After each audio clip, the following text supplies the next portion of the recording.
Welcome everyone to Pints and Paints. For once, it will be on a Friday night, as originally intended. Excited to be back on track. Got lots to talk about this episode, but let's get the formalities out of the way. Today's beverage of choice is Moosehead beer. It is a lager. It's Canadian. It's as Canadian as the OHA. Full-bodied, lots of flavor, bold. Just about sums up the OHA. The beer's not bad either, but looking forward to this. So cheers, boys. And ladies, I keep doing that. I apologize if there's any ladies out there. Cheers.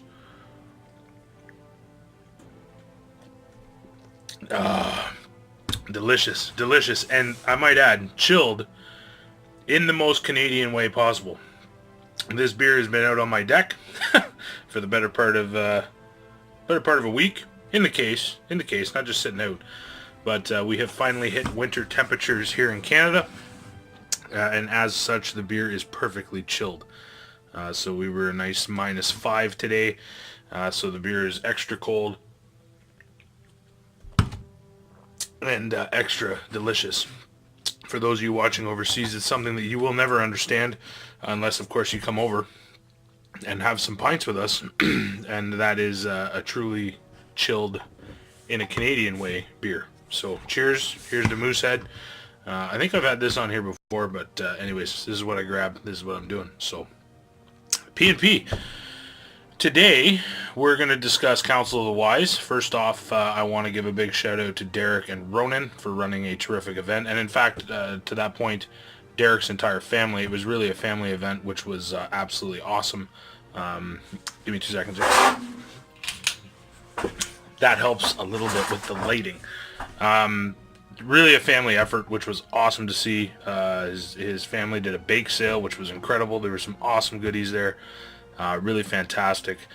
Derek stepped up to the plate and made sure that there was Games Workshop product available for purchase, which was amazing. I know I picked up some goodies, as well as other people bringing sort of a bring-and-buy style setup, which was really, really cool. So, talking on Council of the Wise, the basic premise, the bake sale and the setup, that was all fantastic. Terrific venue, nice and bright, open, lots of room. Nobody was crammed, I don't think. But all around, lots of fun. The scenarios were fun. As discussed before, we did the Red Arrow scenario from Nova. We also did To the Death, and then there was a specific dragon scenario. I went 2-1. My one loss was to the dragon scenario, and dare I say it, fairly happy with the outcome of that. I was playing Garrett, who, for those of you who don't know from the OSBGL group, he's a fairly accomplished player, so I was happy to go head-to-head with him and learn what I could from him. So the dragon scenario was fun. Tough one, though. Very, very tough. Very dependent on deployment. And, who rushed in, and that was sort of what got me, was I rushed in to try to get the eggs right away to get the victory points, and in turn paid for it because, there was a lot of dragons that ended up coming my way. So Saruman, I know, was tied up pretty well the entire game with the dragon, as well as Dane and Thorin were kept quite busy trying to kill dragons before they could get to the main dragon. So that scenario, as fun as it was, definitely I think could use a little bit of tweaking as far as a competitive event goes, but nonetheless, just a blast. It was a great day, able to meet up and catch up with some of the OSBGL guys, went to the pub, had a great time there. So hats off to Derek for running a fantastic event. The prizing was really awesome. OHA contributions aside, everything that he had for the players, I was able to actually, from the raffle, take home a nice cutting mat, which I needed desperately. So my workbench, thanks you, Derek. I can stop carving into it. So that being said, cannot wait for next year. Can't wait to see what you do with it. It will definitely be one of my go-to events for sure. As I've stated before, Derek's been fantastic in supporting the OHA. And, we want to make sure that we reciprocate that. So hats off to you. Thanks for running a really fun event. And I know there's been some people chiming in. And Derek is great at doing sort of comments afterwards to take in suggestions on how we can change, how we can improve. So I can only see this event getting better and growing. It was a very large event.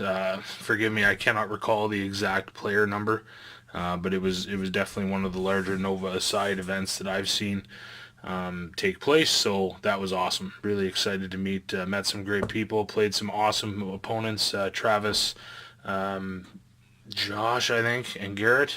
I could be wrong on the Josh. Anyways, I played a Durin folks list. Hats off to you for being a dwarf player. My Iron Hills fared very well. I was forced into a change from my normal sort of comfort zone, having to go without my ballista.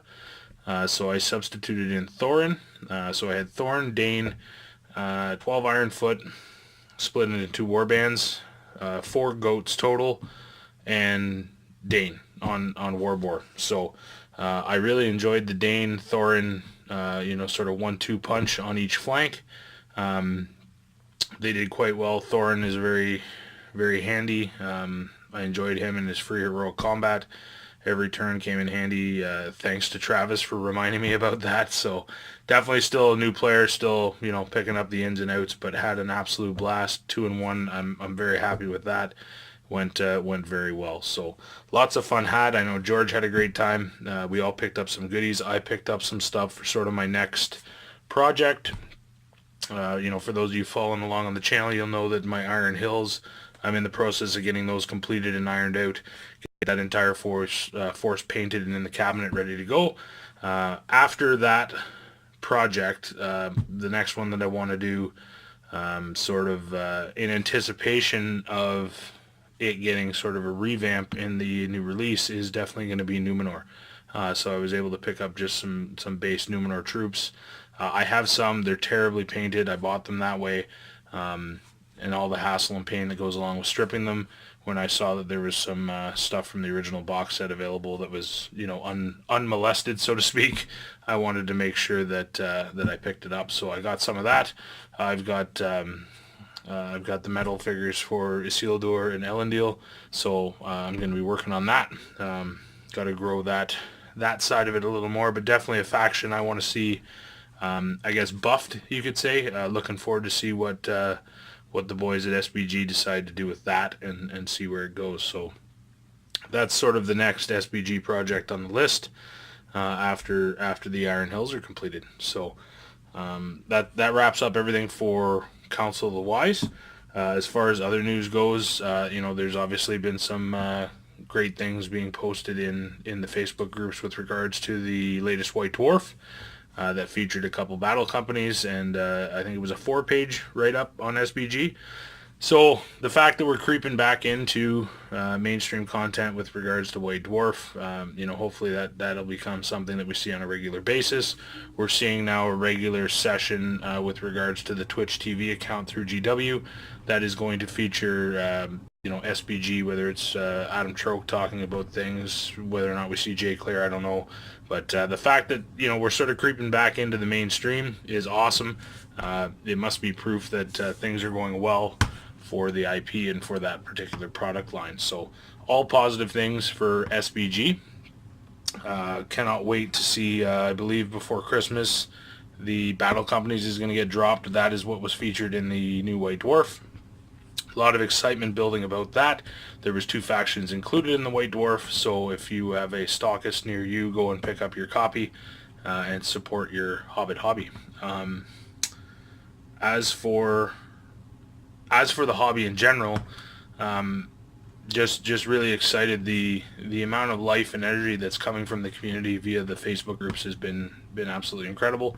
The GBHL is taking off. All the local groups, even within Canada here, Ontario, the fact that we're able to support 2 Ontario groups with followers is amazing, and I know a lot of those are duplicates, across the piece, whether you're GBHL, the American group, West Coast Hobbits. Got to give a shout out to Jin, stellar guy, Canada's finest, no less. Cheers to that, buddy. It's just amazing to see the growth and sort of almost the explosion. I know Jin's been posting, talking about creeping up on the Canadian mark as far as highest attendance. Hats off to you, bud. If you can pull her off, that's awesome. Cannot wait to see you post up, 30 plus attendees on a West Coast event. That's almost borderline. We're going to need to do a West Coast versus East Coast, I think it sounds like. Need to get that in the works. So be talking to you, Jin. Be talking to you soon, buddy. Promise you that. So that could be exciting. But all in all, exciting times, exciting things going on. Within the OHA directly, I know tonight there is a fantastic Battle of the Pelennor Fields happening in London at George's place. There's going to be a number of players attending. I think last count was 6. Tyler, OHA Tyler, awesome guy. He's going to be attending. You got George, Evan, I believe Chris O'Reilly, and some of the London guys that we picked up at the Kegs event. So Dane and Dwayne, I believe, are going to be attending as well. Unfortunately, I'm not able to make that this evening due to prior commitments. But cheers, boys. Enjoy. Hopefully they can get some of the shenanigans on film. We can get that uploaded to the channel. So really exciting to see the community grow and seeing the interaction and the new people coming up. And specifically, if you look at the Traders site, the activity over the last little while on the Traders site has been amazing, particularly with folks from London. Dane in particular, he's been buying everything up, which is awesome. So to see the miniatures getting purchased, guys aren't going to make that investment just to let it sit on the shelf. So absolutely excited to see what happens going forward and where the community goes. So that being said, I found myself a nice little deal this week locally in Chatham at a GW stockist. He had an old Goblin Town set that was sort of laying around collecting dust. I'd seen it in there 2 or 3 times previous, never seen it out. So I just happened to offer him $40 for it, and got it. So I got the Radagast, got all the miniatures. The only thing missing obviously was the I shouldn't say obviously, the only thing missing was the small rulebook, which is a shame. I would have loved to have another copy of that for demo purposes, but I've got 2 already, so I should be okay. So I picked up all those miniatures. I really wanted them strictly for the Goblin Town stuff, particularly the King. I wanted to try to do some green work and do some conversion on him, just so I have sort of an alternate sculpt without going to the out-of-print one. I know Evan was fortunate enough to pick one up, you lucky bugger, with the Goblin King tossing the Goblin, but I wouldn't mind having an alternate and maybe try a different color scheme. So anyways, I have some goblins to augment the set. I'm going to be offloading the Thorns company as well as the Radagast, as I do not require them. I have them. And then, of course, I got myself some more Goblin Town platforms, which was awesome. So all for the low price of $40, including the box. I'll take it. No doubt about it. What else? What else can we talk about? Some upcoming events. December, we are going to see Tyler Sinstadt hosting another event. This guy's on fire. He's just lighting it up.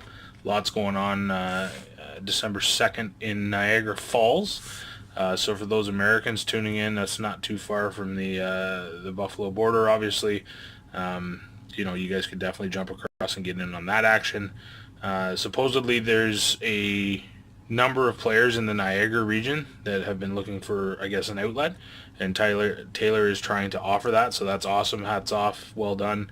Being hosted, I believe, at a local gaming club, but go check out the OSBGL site for more information.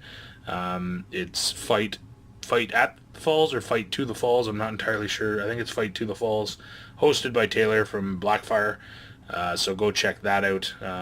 That will be an event December 2nd, and then after that will be Michael's event in January, so I'll have more details to follow on that.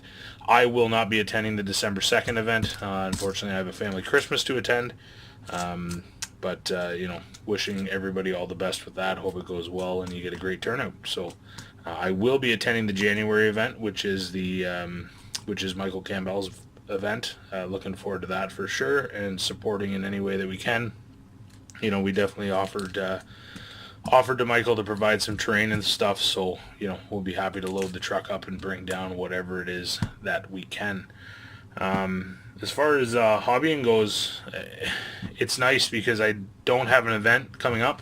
Obviously there is some background planning and things going on of that nature for Hotlet. which will be coming up in March. Obviously stay tuned to the channel for more information on sort of the composition and how we're going to break up the 3-day event, the tournament, the gameplay, scenarios, whatever it is we're going to be doing. We'll be sure to let you know on the channel with lots of time so you can go ahead and book. If you haven't done it already, I would highly recommend you book yourself the weekend off, the 16th, 17th, 18th, if I'm not mistaken, and go ahead and call the Arden Park in Stratford, Best Western, and book yourself a room for a couple nights, because it's going to be a good time for sure. All of the regular OHA shenanigans, I'm sure, are going to be taking place, and we would be most happy to have you. Really looking for something to pop here and do something a little different, so stay tuned. There's going to be more announcements to come on that. But as far as that goes, hobby-wise, other than Hot Lead's planning, there's not a whole lot going on. Which is nice. It's allowing me to sort of focus on some hobby projects that I've been wanting to get off the shelf for a while, particularly the Iron Hills. So it's really allowing me to sort of set the pace and work on what I want when I want. So really excited about that. It's actually quite invigorating. It's nice to come down into the forge and not have a list of things to complete. Obviously, Derek, I haven't forgotten about you, bud. Definitely going to be working on the Mordor mat for you and bringing that to life. But, I don't get the impression there's a whole lot of time as sort of a stopgap to the fact that we weren't able to pull off the Mordor board. I have loaned out Goblin Town to Derek and his family for enjoyment. I hope you guys are having a blast with it. Play the heck out of it. I know me and my daughter have, and happy to see you guys getting use out of it. So that being said, I think that's it for P&P. That's it for this week. Hopefully you're going to see some content coming out this weekend from the OHA, particularly from the guys in London and the stuff that's going on down there. I will most certainly be attempting to get maybe another hobby vlog done, and an overdue video that I've been meaning to do for a long time and just haven't had the time and didn't want to rush it. And that is the latest edition of SBG magazine. So I'm looking forward to that. I want to do a full page review, take you guys through the magazine, the amazing content, the great work that Damien and Tom have been doing over the GBHL, and just show you guys what that's all about. I'm sure a lot of you guys watching already know about SBG magazine, but it's one that's worth repeating. It's such an amazing production, amazing value. So stay tuned for that video. We're going to take you through the latest edition and go page by page and show you guys what it's all about, and hopefully get you to pick up your copy from Damien and Tom. So that's it from the Forge for a Friday night on P&P. Cheers, boys, ladies. Thanks for joining us. Me? I don't know why I say us. Shouldn't say us anymore. I feel like I'm talking to the wall. Anyways, thanks for joining me. Have yourself a pint and enjoy your Friday and your weekend. Cheers, guys.